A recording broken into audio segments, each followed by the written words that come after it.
श्री गणेशाय नमः। श्री सरस्वत्यै नमः।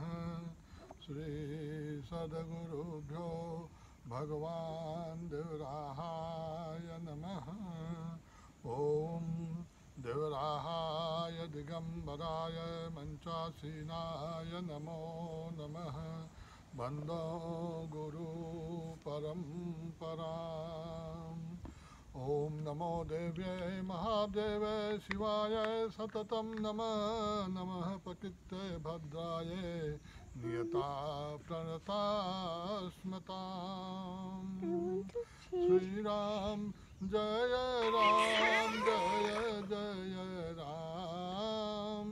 जय सिया राम जय जय Siya Ram.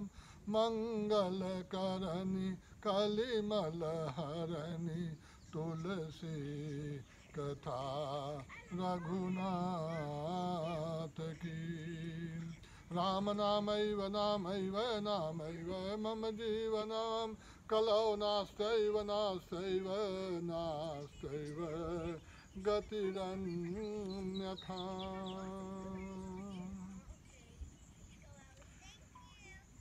We are all passing through this phase of pandemic, and it has devastated the life of the whole civilization, especially the human being. At times, I have advised people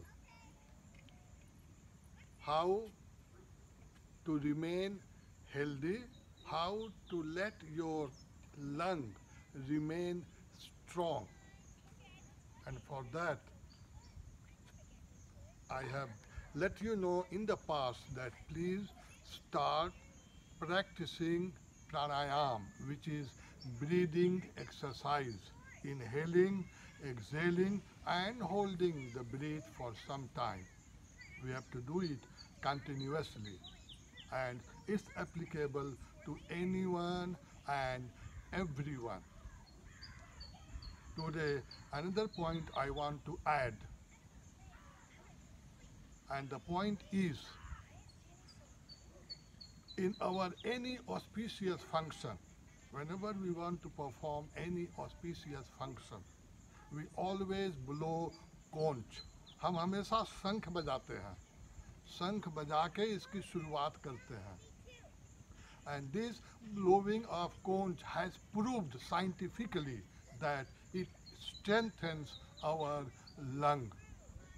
So please start blowing conch.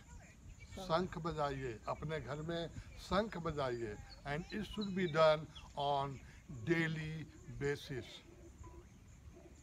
One can only enjoy life if they are alive and healthy. So to remain alive and healthy, please follow these protocols which I have mentioned to you.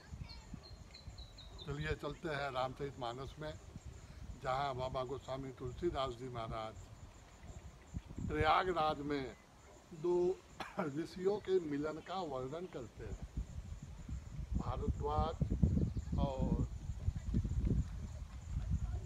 Yajnavalkya जी. याज्ञवल्क्य जी भारद्वाज जी के प्रश्न का उत्तर देना चाहते हैं, और उसके लिए उन्होंने भगवान महादेव और माता पार्वती के संवाद को चुना है.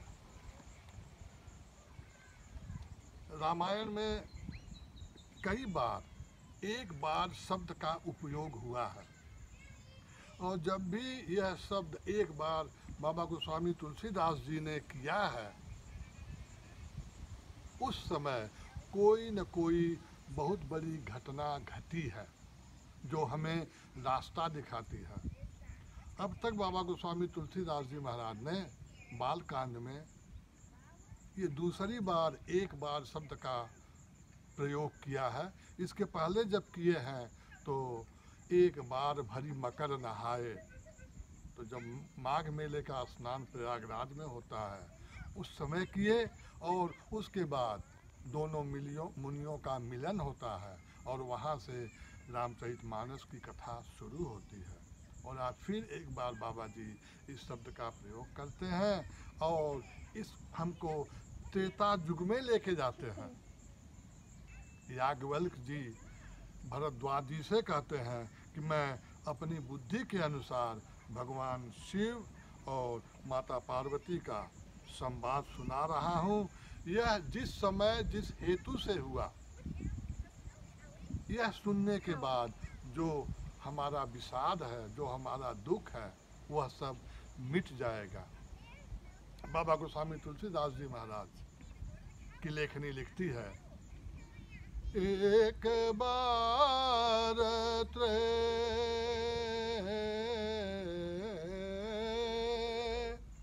एक बार ताजुग माहे शंभु गए को बजर से पाहे श्री राम जय राम। तो बाबा गोस्वामी तुलसीदास जी महाराज बताते हैं कि त्रेता युग में एक बार भगवान शिव माता पार्वती के साथ कैलाश से, उत्तर से, हिमालय से निकल करके दक्षिण दिशा में जो कुंभज ऋषि हैं उनके आश्रम में गए हैं। संग सती जग जननी भवानी पूजे ऋषि अखिलेश्वर जानी श्री राम जय राम।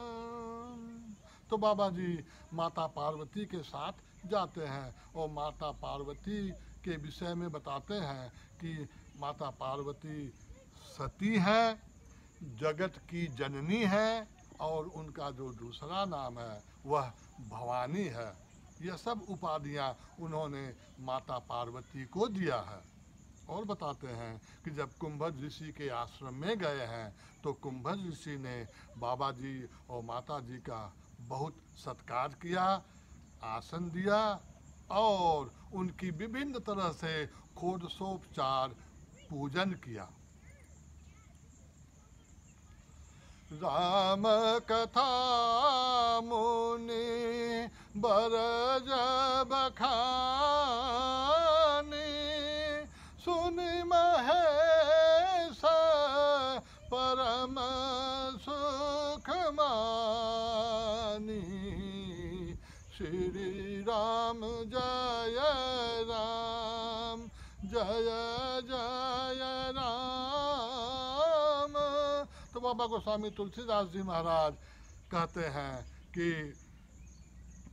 कुंभज ऋषि ने बाबा विश्वनाथ को और माता पार्वती को राम कथा सुनाई, जिसे भगवान शिव ने बहुत प्रेम से, बहुत सुख मान करके सुना।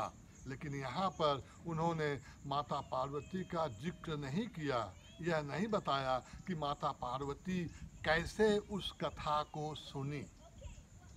तो इसके विषय में ऐसा साधु संत महात्मा बताते हैं, शास्त्र बताते हैं कि माता पार्वती को उस समय इस कथा में उतनी रुचि नहीं थी। ऋषि पूछे हरि भगति सुहाए कही शंभु अधिकारी पाई श्री राम जय राम। कुंभज ऋषि ने भगवान शिव से भक्ति के विषय में उत्सुकता प्रकट की, जिसका विस्तार से भगवान शिव ने उनको अधिकारी जानकर, अधिकारी समझकर विस्तार से उनको सुनाया। पायो परम विश्राम, राम समान प्रभु नाही कहूँ। सर्वे भवन्तु सुखिनः, सर्वे सन्तु निरामया, सर्वे भद्राणि पश्यन्तु मा कश्चित् दुःखभाग् भवेत्। हर हर महादेव। जय सिया राम। ओम शांति शांति शांति। राम राम।